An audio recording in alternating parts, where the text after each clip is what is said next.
Good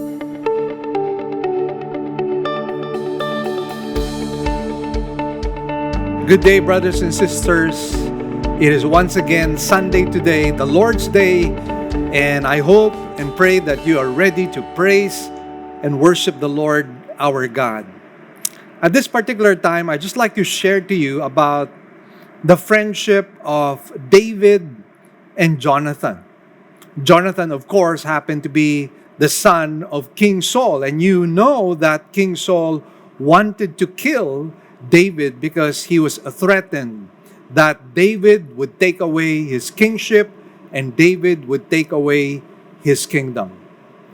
But Jonathan was very loyal. He was a loyal friend to David.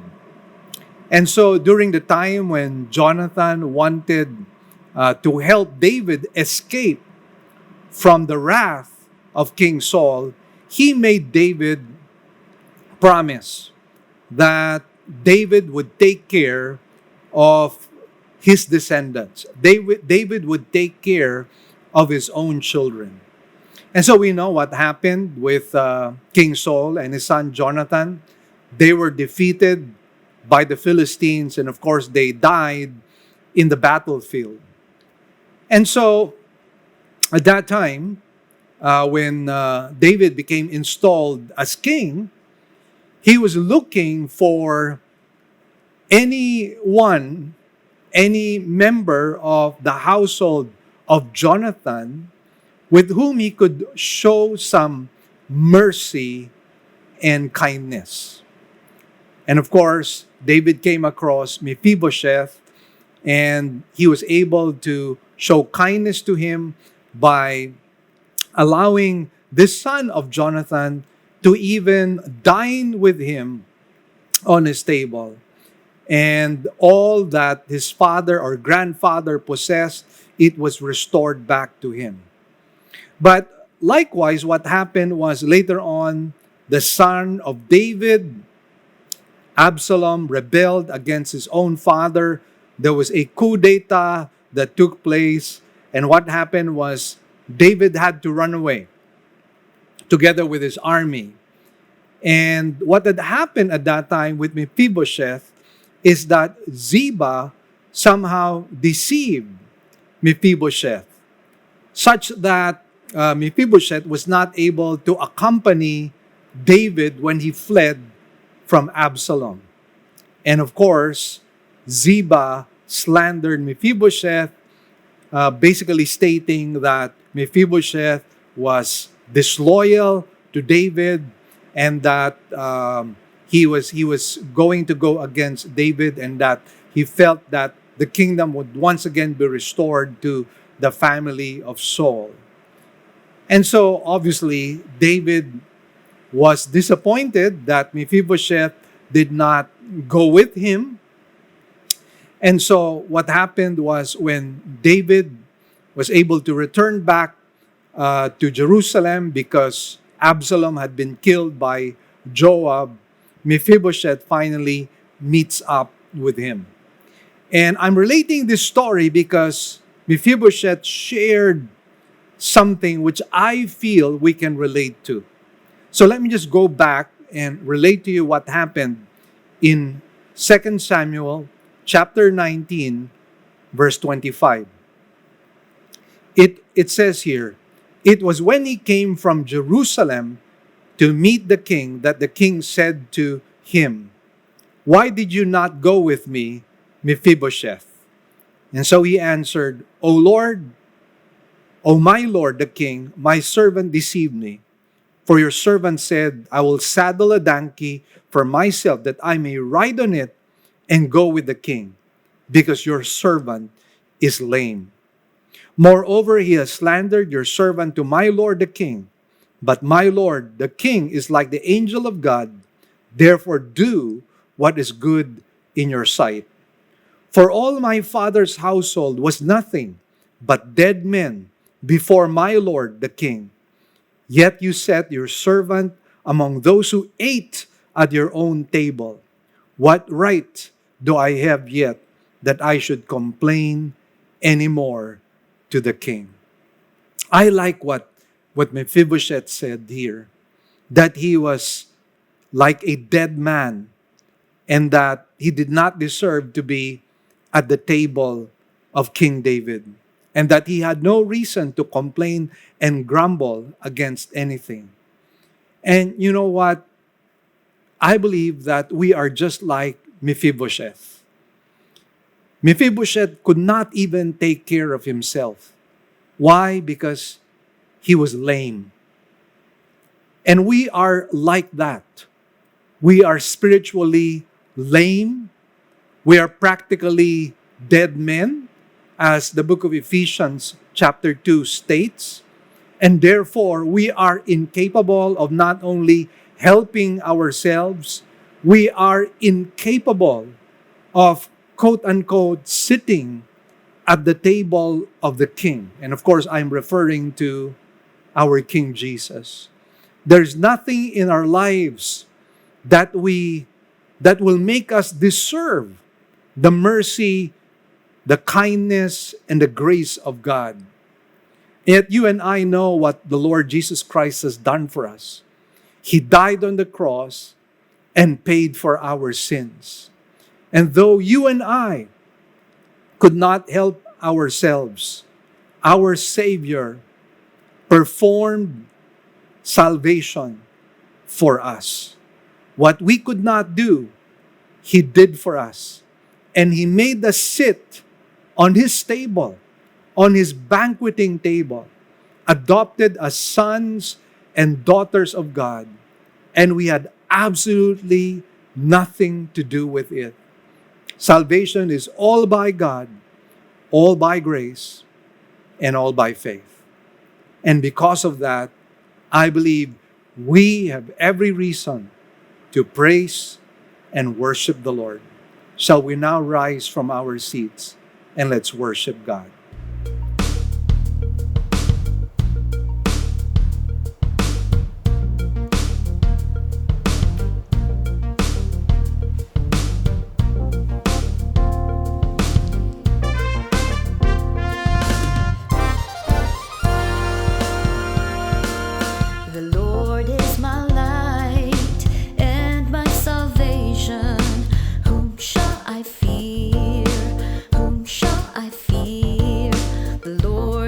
Stronghold of my life, of whom shall I be afraid?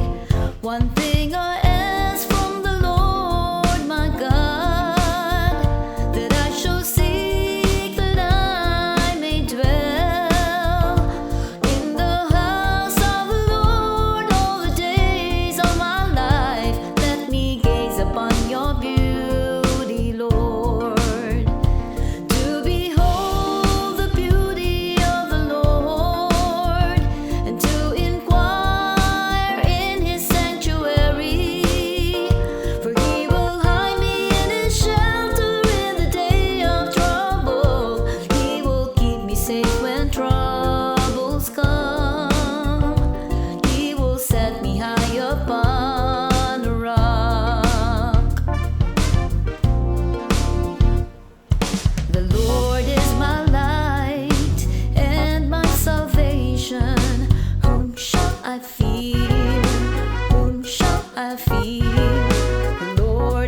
Stronghold of my life, of whom shall I be afraid?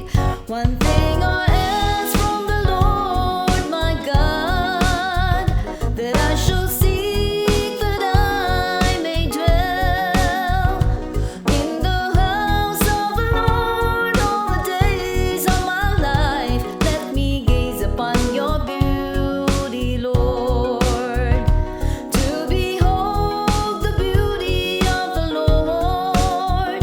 To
a clay in the potter's hand, so are we in your hand, molded as what you have planned. You are the potter.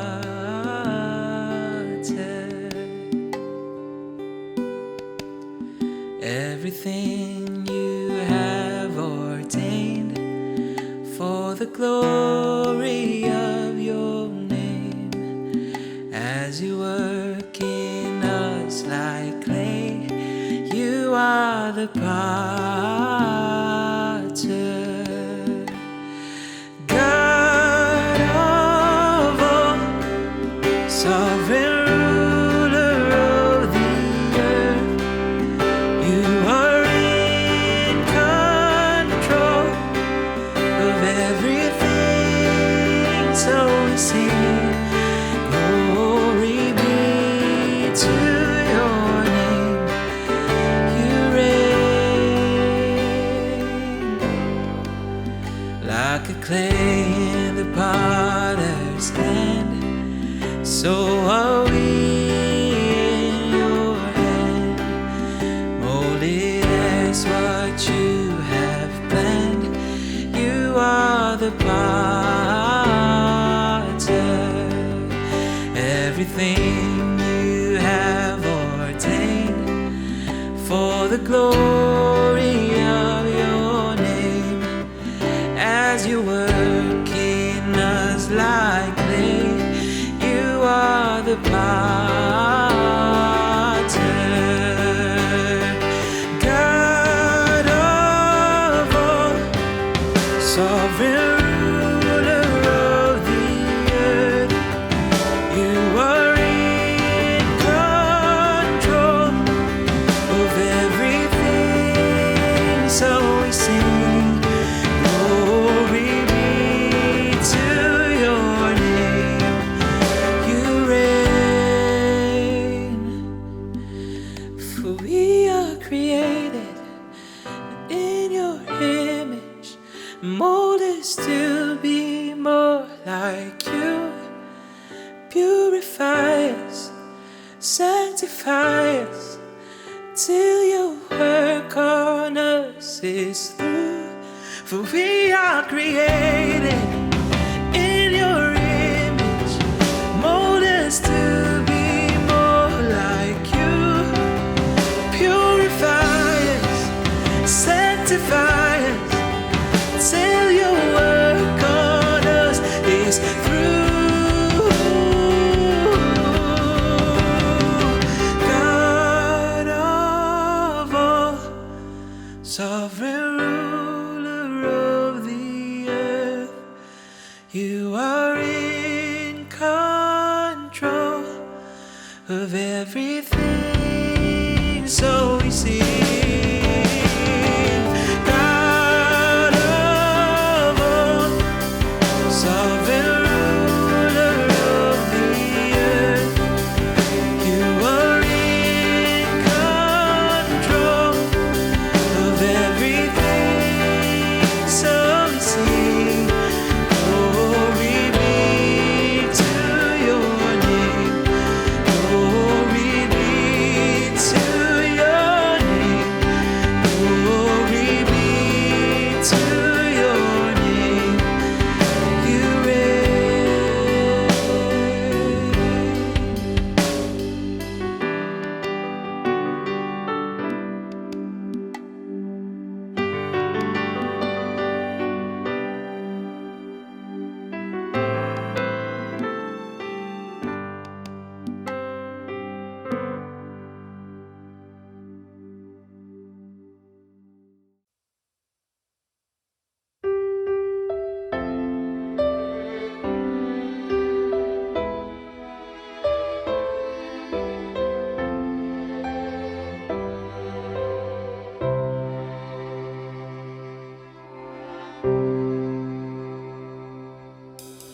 Who is like the Lord God Almighty, who spoke the earth and all the heavens speak? For he is the creator All glory only to the King of Kings.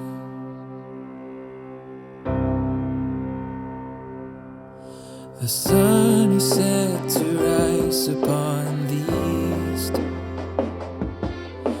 The moon and stars declare for us to see the beauty of the Lord to us revealed. The song of all creation now we sing, from everlasting to everlasting, from age to age the same.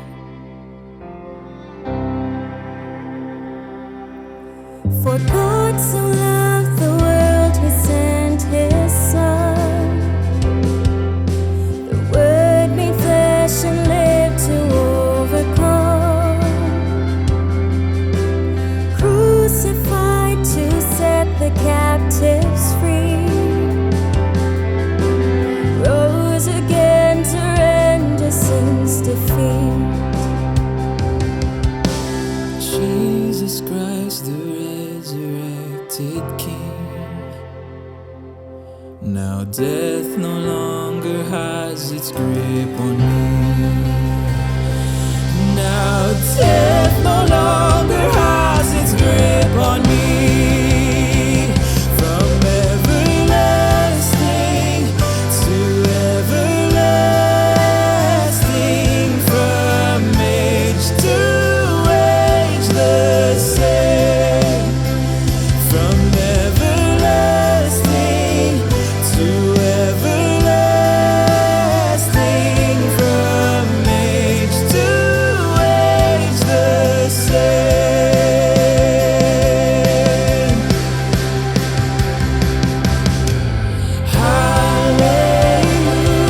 Hallelujah.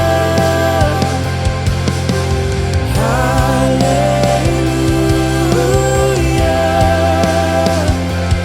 The beginning and the end. The name above all names. Hallelujah.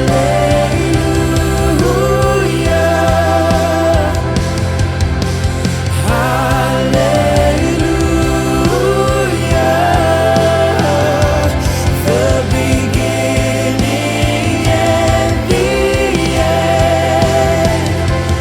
The name above all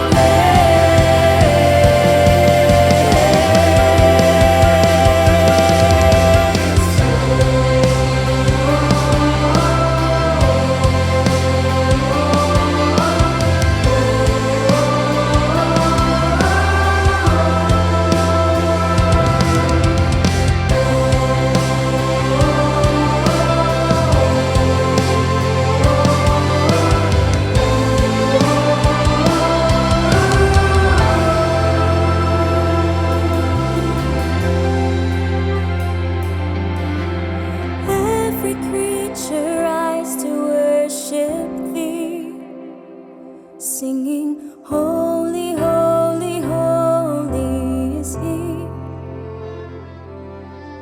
All glory, honor, power unto thee, singing, Holy, holy, holy is he. From everlasting to everlasting,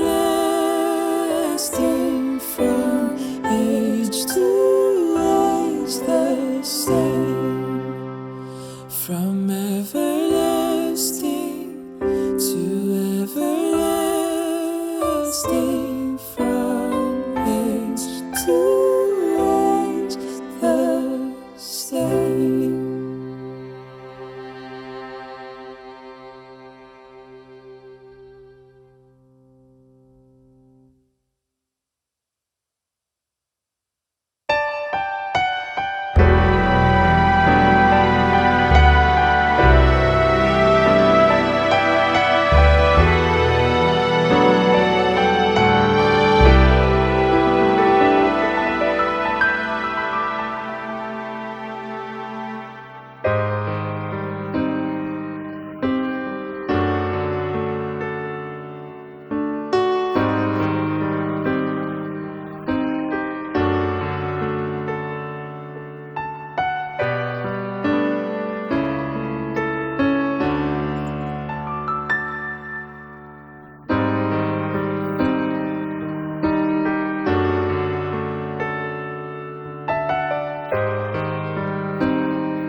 heart.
This pandemic crisis that you and I are in is not yet over.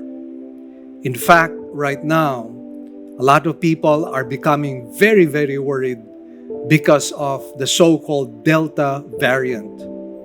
And it's been quite sad that we are losing some people in our beloved Christian community. As of this time, here in Cebu, 6 pastors have passed away as a result of COVID-19. And it's not just those pastors who passed away because of COVID-19. There are many others. And right now, there are ambulances that are lining up in the hospitals. A lot of people have been waitlisted. A lot of people have been suffering during these difficult times. And the suffering seems to have no end. Some of us are suffering health-wise.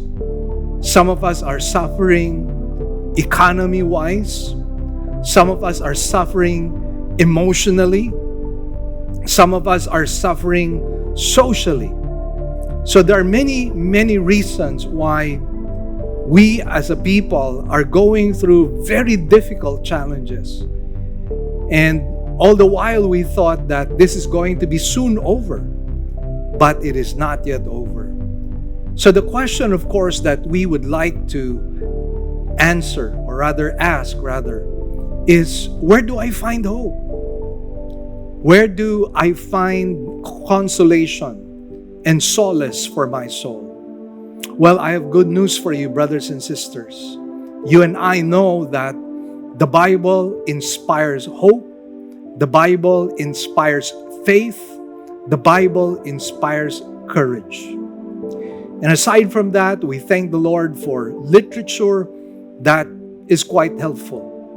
And I'd like to announce to you that I have a brand new book which I wrote together with other authors.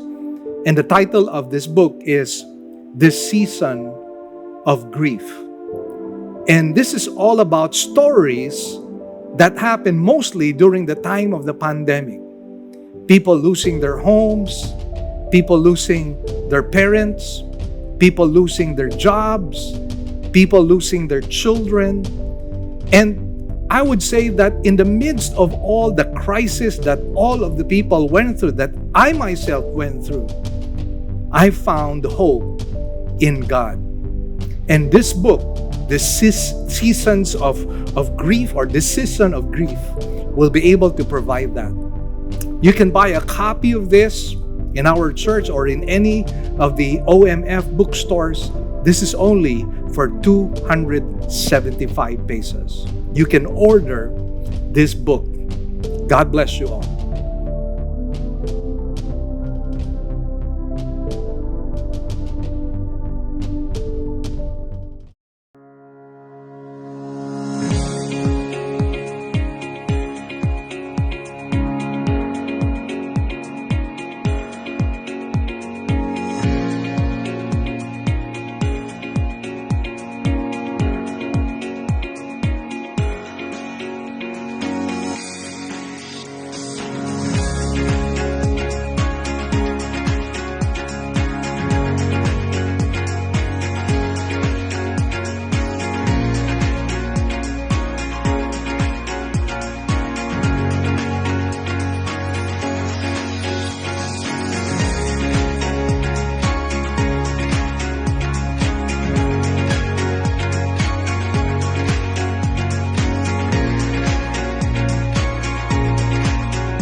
Here are our announcements. We now have 2 kinds of services.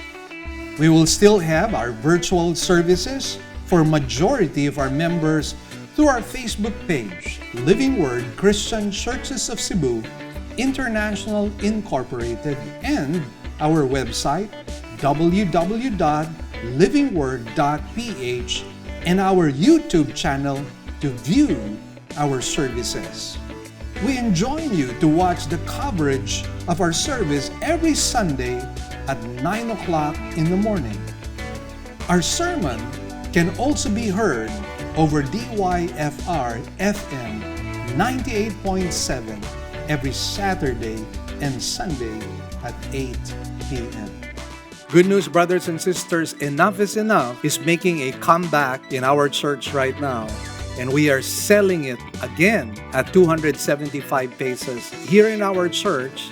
And you can get a copy right now and share it among your friends. We have some announcements for International Bible Institute. We are still offering pre-recorded online courses. We are offering personal evangelism, PE 304. We are also offering church history, CH 305. We are also offering sermon preparation and delivery, HOM 306. The deadline of enrollment would be on September 28th, and the start of class would be October 7, 2021. For more inquiries, please contact us in this number 0917-771-6297. Also, you can call us in 0922-864-7222. You can also visit our Facebook page, International Bible Institute, Cebu Extension. Thank you, and we hope you can enroll in our classes. We would like to congratulate Batch 5 for graduating in our International Bible Institute and receiving a diploma in Biblical Studies all the way from London. We commend you for your hard work, and may God bless you and use you mightily for His kingdom. We have great news. We are happy to announce that we now have our very own Living Word online bookstore. Your favorite Living Word discipleship materials are now available for download straight to your devices. For a very minimal fee of 100 pesos only, you can now avail of the electronic copies in PDF format. Our Ephesians Volume 1 and Volume 2 are ready for your download. The Journey series, Knowing Christ, is now available online as well. And likewise, we have free study materials like More Than Enough Study Guide, Enough is Enough Study Guide. To avail and for more details, please visit books.livingword.ph. Stay tuned as we make more of our discipleship materials available on our online bookstore. We'd also like to thank our partners, our members who have been consistently giving to partner with us in the work of the Lord. We'd like to share our giving channels to those who would like to partner with us in the work of the Lord. You can deposit your love offerings to the following banks. Banco de Oro. Account name is LWCCCII.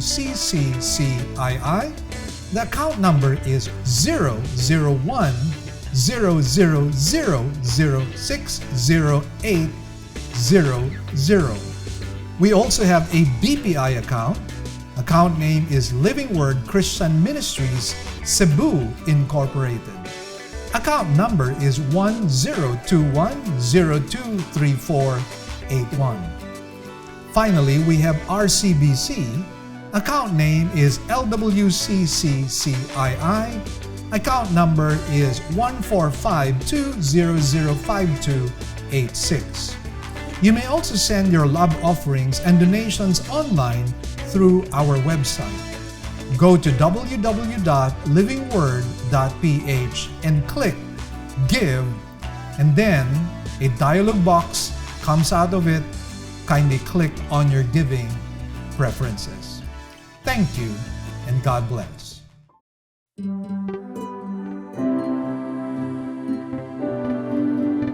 We will now be concluding our short series entitled the Radical Herald. We will take our text from Matthew chapter 3, verses 1 to 6. Shall we rise once again from our seats? Now in those days, John the Baptist came preaching in the wilderness of Judea, saying, Repent, for the kingdom of heaven is at hand. For this is the one referred to by Isaiah the prophet, when he said, The voice of one crying in the wilderness, Make ready the way of the Lord, make his paths straight.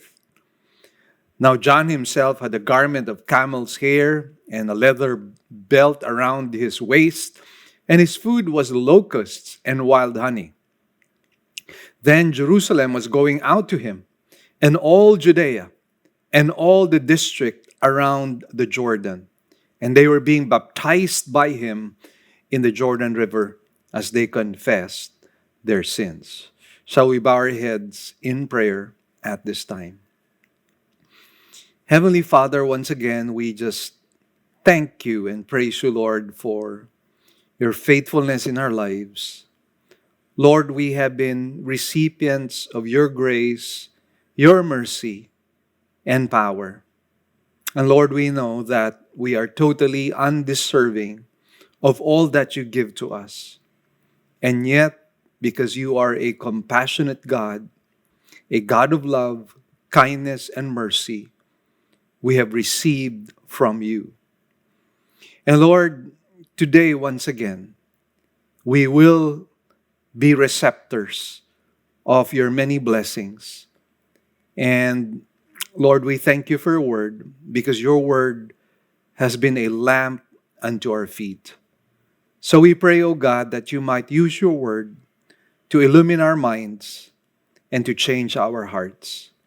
I pray for myself, O God, that you might anoint and empower me with your Holy Spirit, that your name might be honored and glorified. We give you thanks and praise. In Jesus' blessed name we pray. Amen and amen. Last weekend, we talked about John the Baptist and the commentary that the Lord Jesus Christ had over this man. And what did Jesus say? Jesus said that he was the greatest of prophets. And I would have to include the fact that he still belonged to the Old Testament dispensation, although we find his name in the New Testament. And the Lord Jesus Christ said he was the greatest of Old Testament prophets. And of course, that is because he was a herald. He was a forerunner of Jesus Christ. And not only was he a forerunner, he was a radical herald. And as a radical herald, his ways were radical. And it produced radical results. And so he serves as a wonderful example to all of us, because we all want to live radical lives. We want to make an impact in our society and in our community. For after all, that is our calling. The Bible says that we are to be salt and light to this world. And as Jesus said, how can we be salt of the earth if we are no longer salty?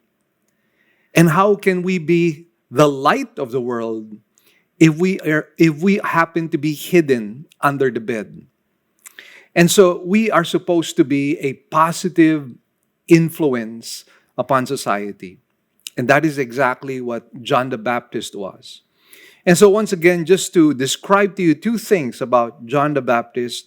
First of all, in verses 1 to 4, we find his radical description. Under that, of course, we find in verses 1 to 2 the manifestation and the radical message of John. And then in verse 3, John's fulfillment as the radical herald of biblical prophecy.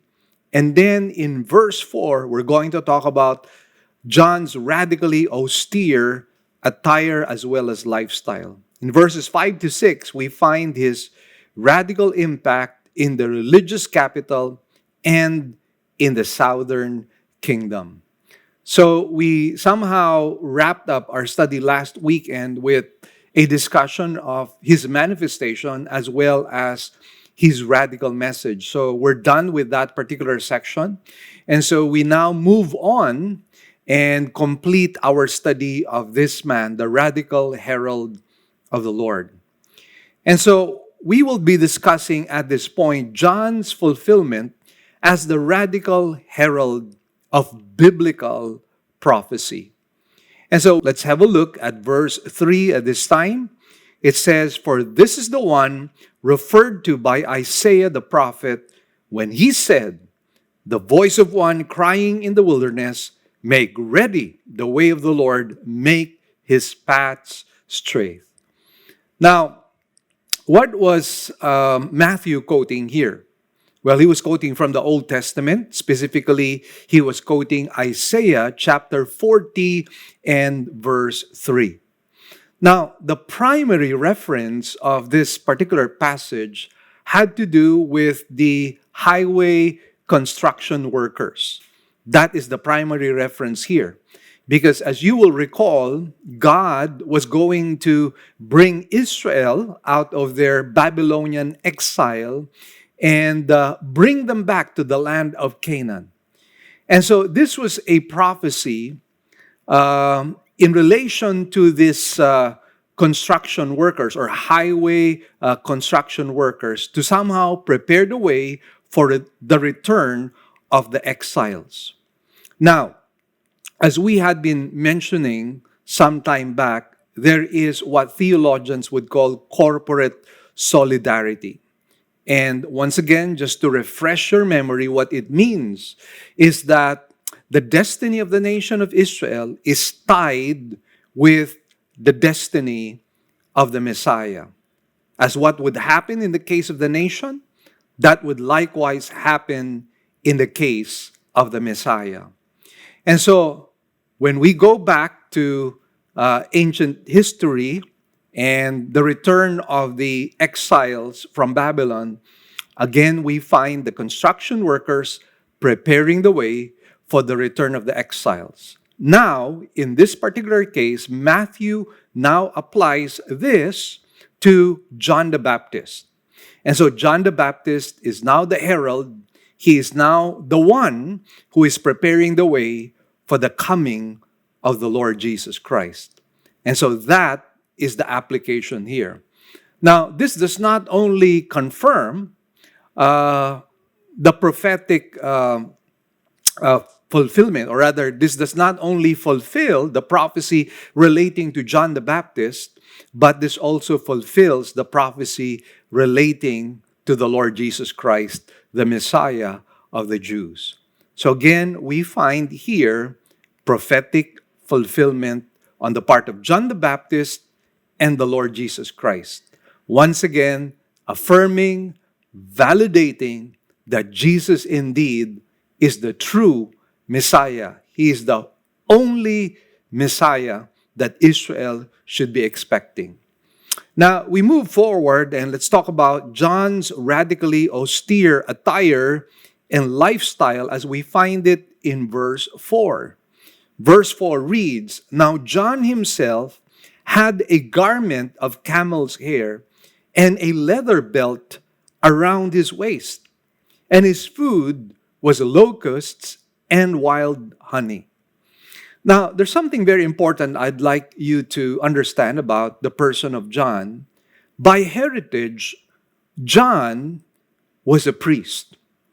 And how do we know that by heritage he was a priest? Well, we have to go back and find his origins. And we know that his father happened to be a priest. So let me just refer you back to Luke chapter 1, verses 5 to 7, just to establish this fact.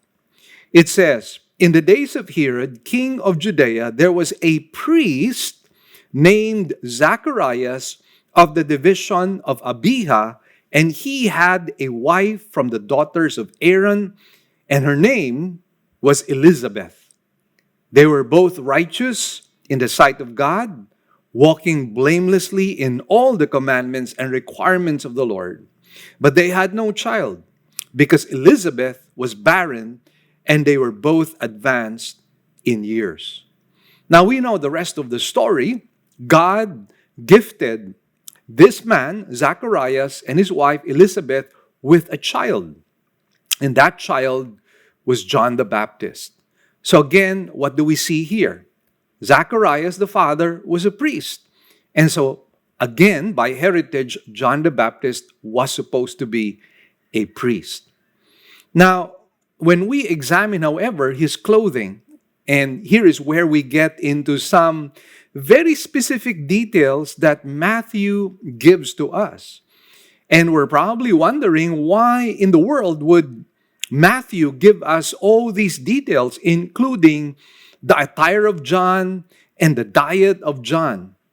And I believe it had to do with the culture of that time. It had to do with the prevailing religious system at that time. There had to be a connection. And that is what we are going to attempt to do at this particular time, so that we might be able to appreciate all the details that Matthew gives to us. So first of all, let's talk about his clothing. He did not wear priestly clothing. Instead, his clothes were very simple. And his clothes were actually symbolic that he was different from the other priests. His main concern was really the inner realities, the inner spirituality, the inner righteousness of a person, rather than external pageantry. That was the concern of John the Baptist. So in a way, we could say that the way he dressed himself was actually a protest, a statement that he was trying to make with the people of that time, maybe even with the priests of that time. And so again, Matthew relates to us a very important detail when it comes to his attire. It was symbolic of inner righteousness and inner spirituality. Now, one other thing that we discover with John is not only was his clothing different from priests, his clothing was also different from that of an ancient herald. Let me just give you a little background about the attire of ancient heralds. The greater the king, the more splendid were his heralds. They would be dressed in beautiful, colorful clothes or uniforms. Loud trumpets would call the attention of everyone. And so that was true of the ancient heralds. But then again, what do we discover with John the Baptist? No fancy attire, no pomp, no pageantry, no fanfare. He was a very, very simple person. And by the way, the word had, which relates to the garment, happens to be a Greek imperfect, which tells us that this was an attire that he was wearing not simply on special occasions, but this was really his regular attire. This was the way he clothed himself. And so again, what do we discover? Very simple clothing. Very primitive clothing, we might even say. And again, this was making a statement that was against the religious system of that time, which was basically focused on externals, basically focused on pageantry, basically focused on somehow becoming influential. That is what the Sadducees wanted to happen. That is what the priests wanted to happen. They wanted to be people of influence, authority, fame, and so on and so forth. And John the Baptist was protesting against that. You know, when you think about that, I think that we all have to think just like John the Baptist thought. And I'm not saying that we wear attire such as what was worn by John the Baptist, but we have to live our lives in a manner that grabs the attention of people. Not that we are trying to make ourselves popular or to put ourselves on a pedestal, but as we make radical statements through the radical way we live, somehow it might open the spiritual senses of people. Somehow it might open their minds and their hearts to spiritual realities, to inner realities. Because a lot of people right now are so focused on the external. They're so focused on appearances. They're so focused on the approval of friends and people. And I think as believers in Christ, we have to create a radical impression on the lives of people so that people will understand what are the true priorities in life. The things that are really, really important. Not just to us human beings, but more importantly, the things that are so important to God. I just attended a virtual ceremony, a virtual memorial of Pastor Louis Martin. And, listening to the eulogies and the tributes that were given to him, created a feeling of somehow being blessed with his life. I recall what Gary Valenciano, by the way, Gary Valenciano happens to be the first cousin of Louis Martin. And he said as an 8-year-old boy, he was looking up to Louis, who happened to be an elder cousin, because he was a tough guy. He was a guy who carried a gun. He was a guy who was muscular. He was a guy who was not afraid of anybody. And if my memory serves me right, I think Pastor Louis Martin, before he became a Christian, was even pushing drugs. And so he had a very bad life, bad past life. His mother was even saying to Gary Valenciano that he was afraid of Louis because Louis is turning out to be the black sheep of the family. But God is in the business of turning things around.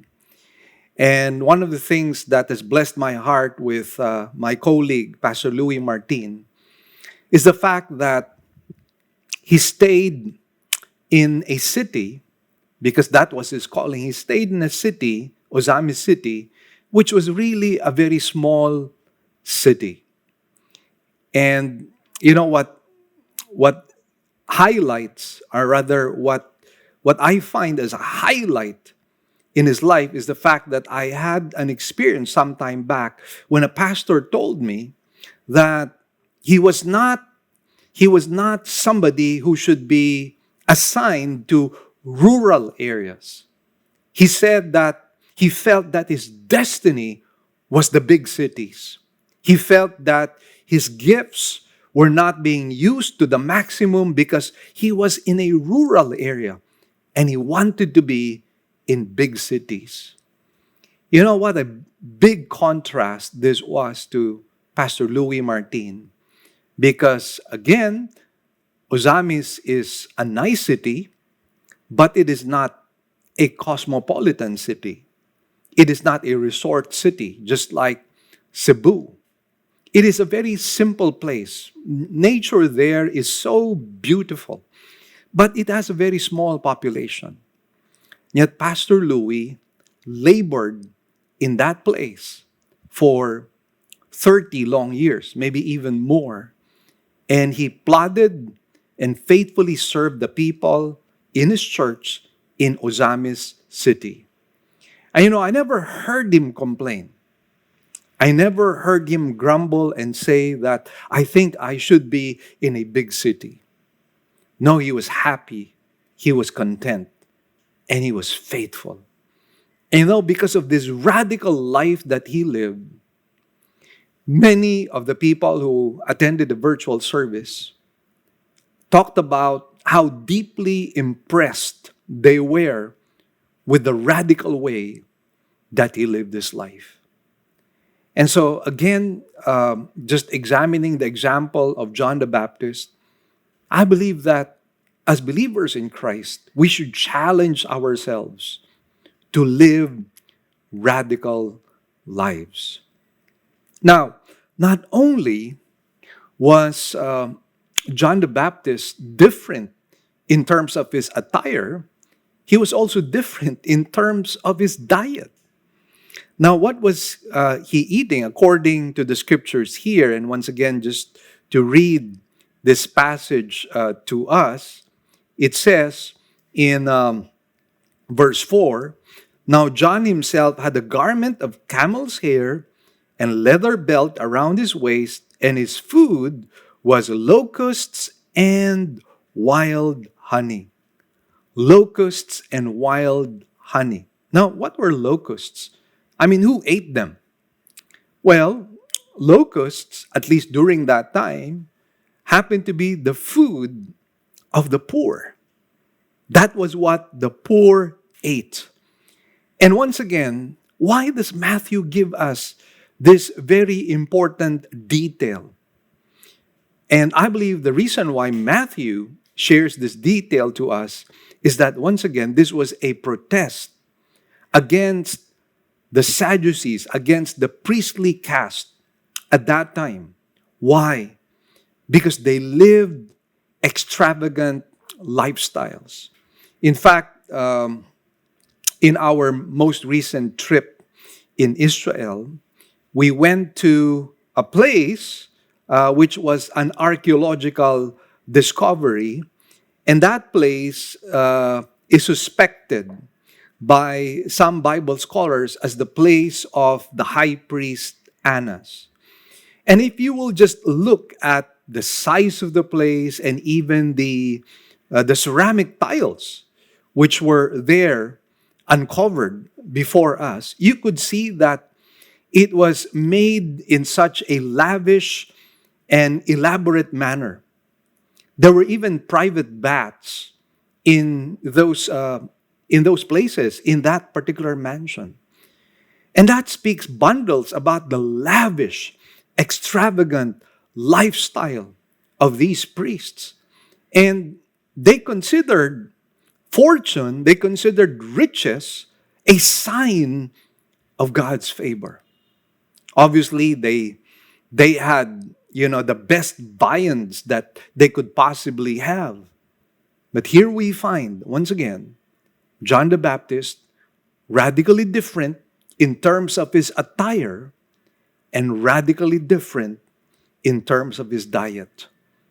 Again, this was a protest against the religious institutions of that time, which were merely concentrated on externals.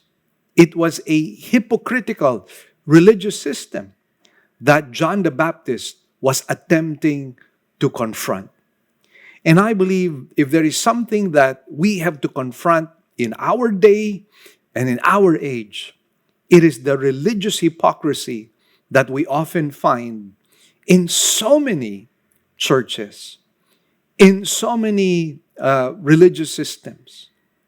We have to bring people into a greater realization of what is truly important to God.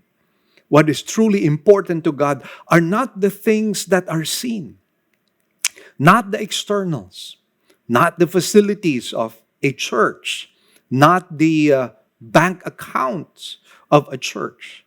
But what is really very important to the Lord is changed lives and changed hearts. Now, we're going to talk about John's radical impact in the religious capital and the southern kingdom in verses 5 to 6. Let me read to you verses 5 to 6. Then Jerusalem was going out to him, and all Judea and all the district around the Jordan, and they were being baptized by him in the Jordan River as they confessed their sins. If you recall what I said last weekend, Leonard Ravenhill said that a radical will either produce a riot or a revival. And I said that is exactly what we see in the life of John the Baptist. And what we find here in this passage that we just read is a radical response coming from the people. This was marked by a great, spontaneous self-unburdening of penitent souls. And what is so amazing is that people just kept on coming. You know, the word going and the word baptized here happen to be in the Greek imperfect tense, which means that this was something that was repeated and prolonged. And that tells us that wave upon wave upon wave upon wave of people were going into the wilderness to be baptized by John the Baptist, to confess their sins and to repent of their sins. What a powerful response, most especially if you consider what I talked about last weekend about the location of this area. This area is located in the desert, in the wilderness. This was the spot, most probably, where Joshua crossed the river. And when he crossed that river, he was crossing into desert land. He was crossing into the wilderness. And so this was down south, and Jerusalem was somewhere in the middle part of the southern kingdom, or the top part of the southern kingdom. And so people had to travel several miles just to be able to reach this place, the Jordan River in the wilderness. And what does that tell you? That tells you that these people were serious seekers. These people wanted to receive their Messiah. These people wanted to repent and confess their sins. And that's what happens when people see genuineness. That's what happens when we truly impact the lives of people, because they see in us genuineness. They see in us sincerity. They see in us truth. They see in us a kind of integrity.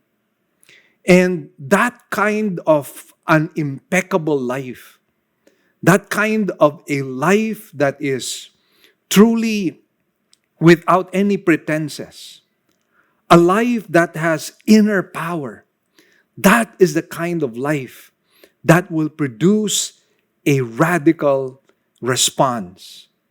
And that is what we want to happen. Right now, in this pandemic crisis, people are lost. People are confused. People are depressed. People are looking for hope. And where should they find it? Where should people find hope? I believe they should find hope in the lives of believers. Because again, I go back to what I mentioned a while ago. We are supposed to be salt and light of the earth. Paul himself, when he wrote the epistle to the Philippians, said that we are to be shining lights. We are to be beacons in this dark world, in the midst of this perverse generation that we are living in.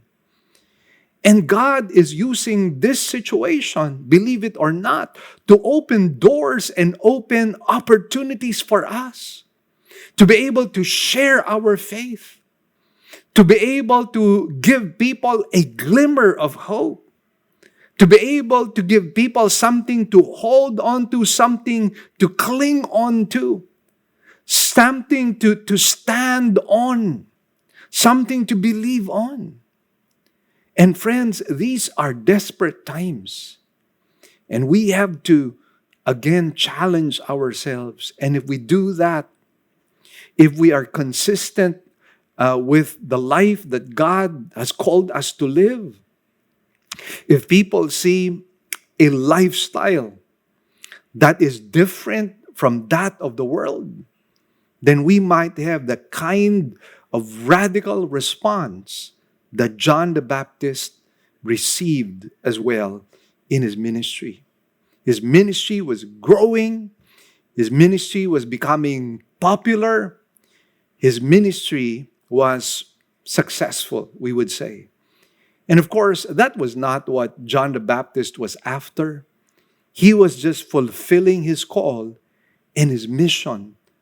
And because he was faithful to his calling, because he was doing what God wanted him to do, because he was right at the center of the will of God, because he was an obedient forerunner of the Lord, he was producing and bearing much fruit.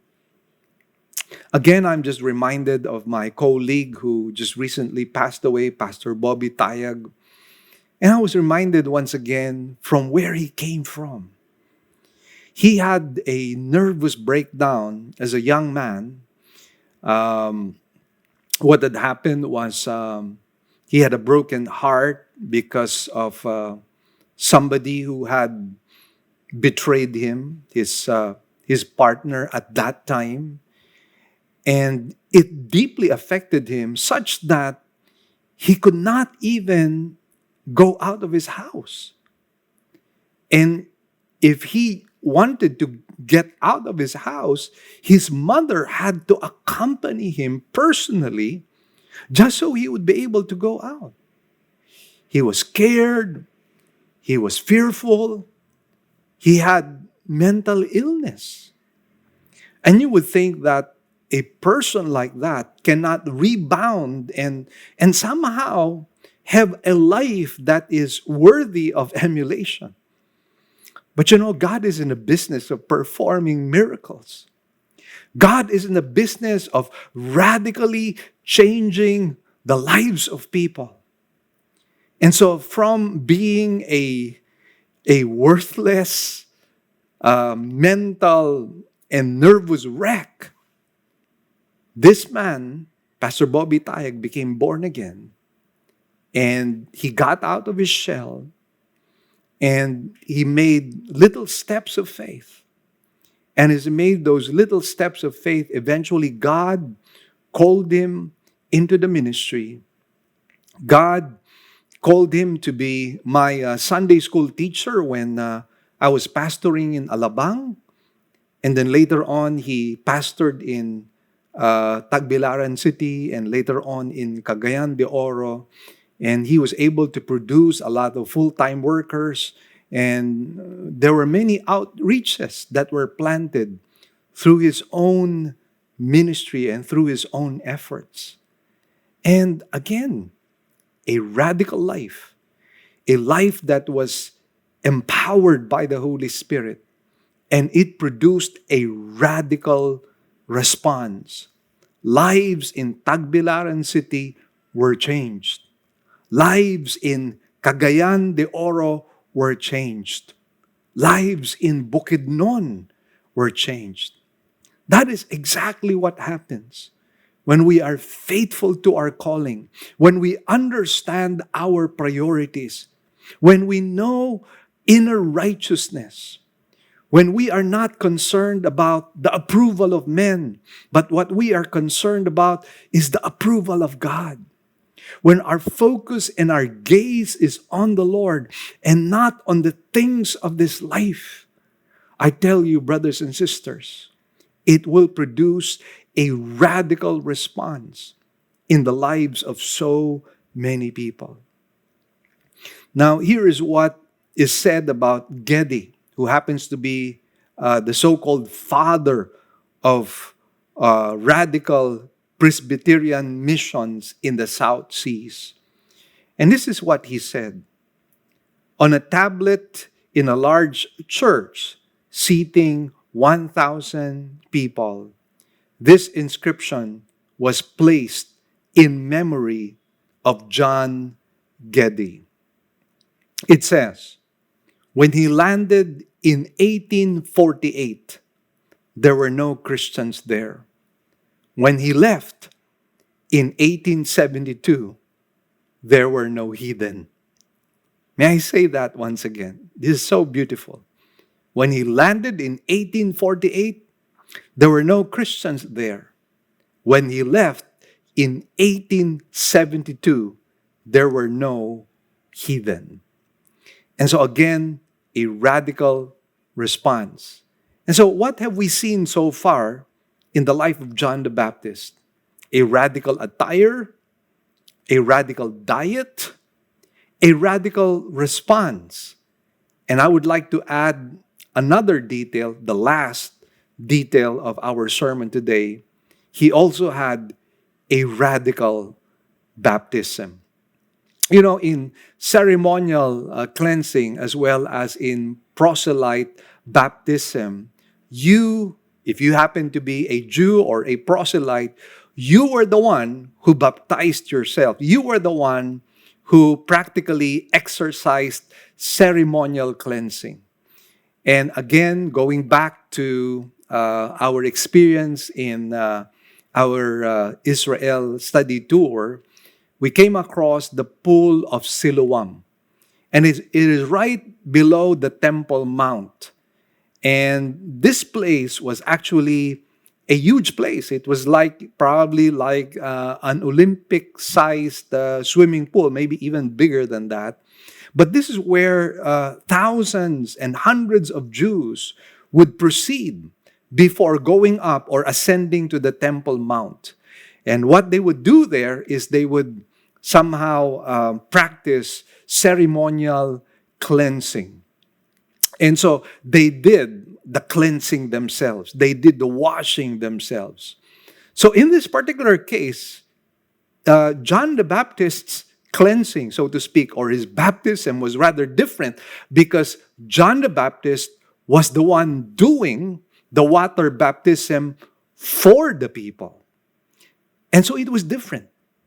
Again, it might have been a protest against the religious hypocrisy of that time. They were probably concerned about the ritual of washing their bodies, but maybe they were not really concerned about the washing away of their own sins, of their own spiritual filth. And somehow, again, John the Baptist was radically different when it came to his baptism. A second thing that you will discover about his baptism, which was different with the baptism of others or the Jews of that time, was that the ceremonial cleansing sometimes was done repeatedly. In fact, what would happen is that it happened sometimes on a per-hour basis. I recall when we went to the Qumran caves, it was explained to us that the Essenes were people who were practically hermits. They were also against the religious system of their time. And they had these baths, areas wherein they would have their baths, and they would do it several times on several occasions. In the case of John the Baptist, however, we find that his baptism was just done once, not several times, not on a per-hour basis, but only once. So in that sense, once again, it was different. John the Baptist was setting himself apart. And should we say that God was setting John the Baptist apart? And somehow it prepares us for what God was about to do. This was the time wherein he was about to introduce to Israel the new covenant. A covenant whereby God would give the people, the Jews, a new heart and a new spirit. God would turn their hearts of stone into hearts of flesh. And he would place the Holy Spirit upon them so that they might obey the commandments and the statutes of God. God was preparing them for that. And that was exactly what the Lord Jesus wanted to do with the nation of Israel.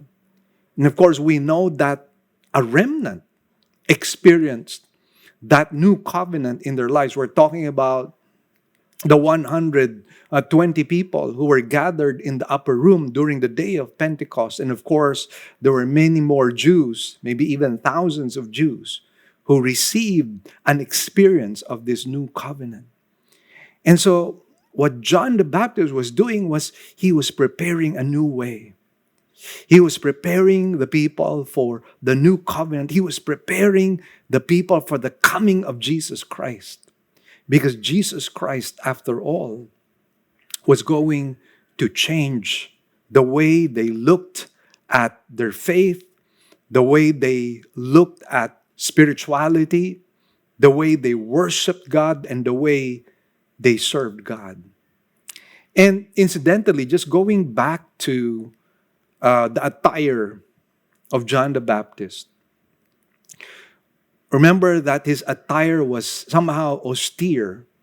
He was wearing the skin of camel, and he was just wearing a very simple leather belt. And he was different from the ancient heralds who wore very colorful clothing. And we might ask the question, why? Why did John the Baptist wear such an attire? You know the reason why? Because he was going to represent the Lord Jesus Christ, who was a humble and lowly king, a king who would not be engaged in pageantry and fanfare, but a king who was deeply concerned about inner realities, a king who was deeply concerned about inner righteousness, a king who was deeply concerned about a changed heart. That is why John the Baptist had to be the radical herald that he was, because he was representing the king. He was the forerunner of the king. You know what was radical in John the Baptist's ministry is that his ministry was marked by a commitment to holy life. And by the way, that was what the baptism was all about. It was marked by a confession of sin and a commitment to a holy life in anticipation of the coming Messiah. Here was a man who was at odds with the world, who was different from the world, who would not go for vain rituals emptied of its essence. And you know, I am praying that our generation will not lose the substance of true Christianity, the essence of true Christianity. Because oftentimes what I find with the brand of Christianity that I find in the 21st century is that it is merely about intellectual and academic exercise. It is more about having this superiority complex that we're better than all the rest of other Christians. And there is something like a competitive spirit that is going on amongst many Christians and among many denominations. We have lost the essence of true spirituality. And oftentimes we're taken in, we're attracted by appearances, we're attracted by the externals, we're attracted by pageantry. And you know, if the Lord were to speak to us, He might speak to us in the same manner that He spoke to the Ephesian church when He said, "But I have this against you, that you have left your first love." I like to quote to you something which I got, and I no longer know whom I got this quote from, but it's so beautiful. Allow me to read it.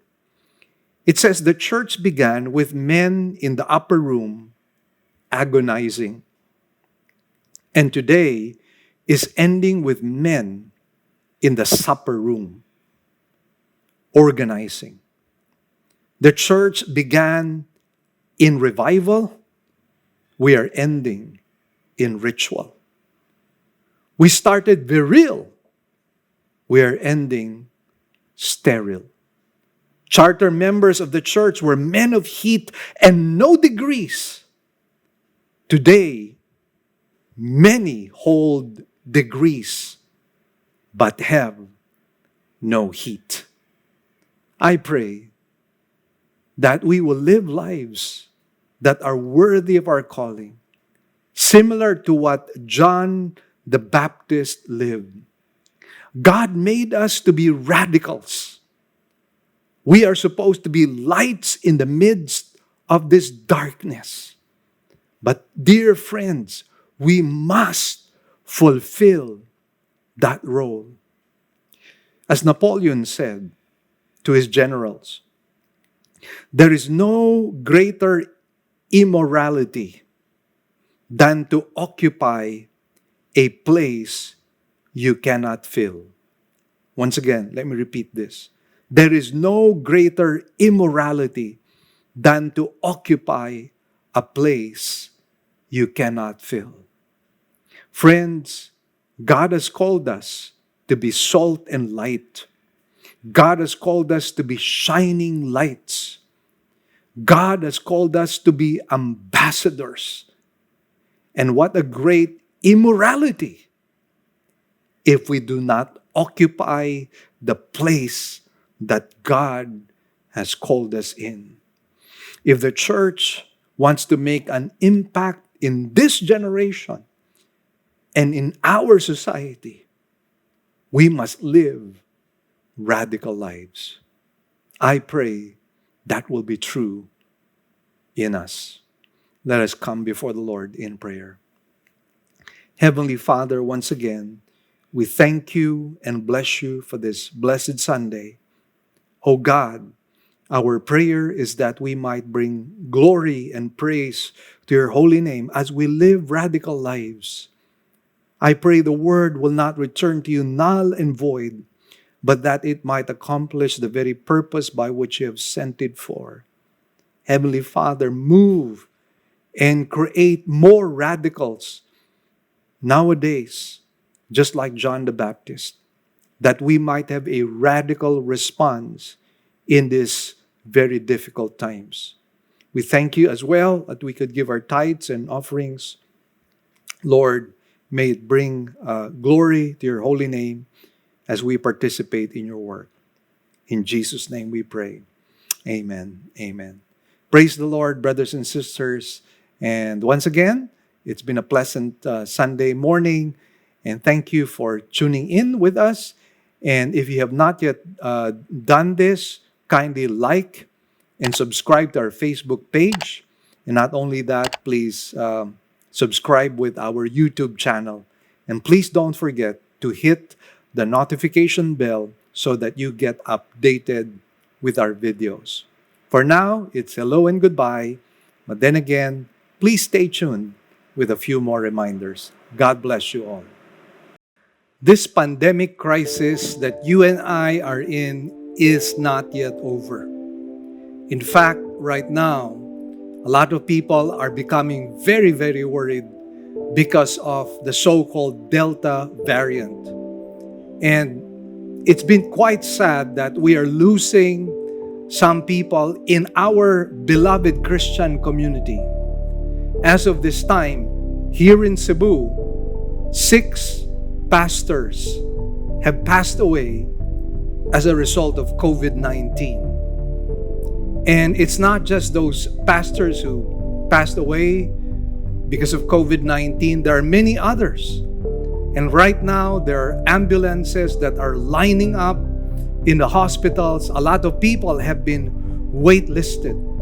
A lot of people have been suffering during these difficult times. And the suffering seems to have no end. Some of us are suffering health-wise. Some of us are suffering economy-wise. Some of us are suffering emotionally. Some of us are suffering socially. So there are many, many reasons why we as a people are going through very difficult challenges. And all the while we thought that this is going to be soon over, but it is not yet over. So the question, of course, that we would like to answer, or rather ask, is where do I find hope? Where do I find consolation and solace for my soul? Well, I have good news for you, brothers and sisters. You and I know that the Bible inspires hope, the Bible inspires faith, the Bible inspires courage. And aside from that, we thank the Lord for literature that is quite helpful. And I'd like to announce to you that I have a brand new book which I wrote together with other authors. And the title of this book is This Season of Grief. And this is all about stories that happened mostly during the time of the pandemic. People losing their homes, people losing their parents, people losing their jobs, people losing their children. And I would say that in the midst of all the crisis that all of the people went through, that I myself went through, I found hope in God. And this book, the seasons of grief, or this season of grief, will be able to provide that. You can buy a copy of this in our church or in any of the OMF bookstores. This is only for 275 pesos. You can order this book. God bless you all.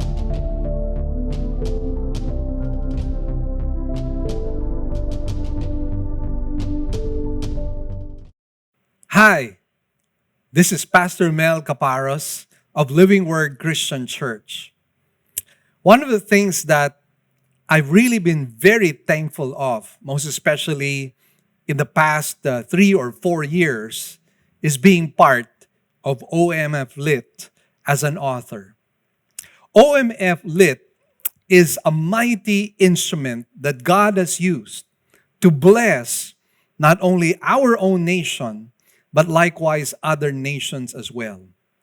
Through OMF, the Word of God has gone forth in different parts of this world and in different parts of the Philippines.